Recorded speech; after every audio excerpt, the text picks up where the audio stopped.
How to upload CV in LinkedIn. Hey everyone, welcome back to Tech Talks. Let's learn to upload your CV in LinkedIn to get you jobs quickly. First, open your LinkedIn app and tap on the top left to go to your profile. When you tap on your profile at the bottom, you can see settings. Tap on it. A lot of options will come there. Tap on data privacy. When you are on data privacy, scroll to find jobs application settings under job seeking preferences.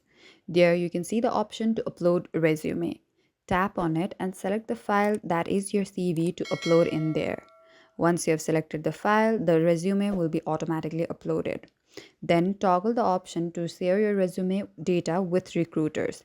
And that's it. That is how you upload your CV to get connected with recruiters and get job on LinkedIn.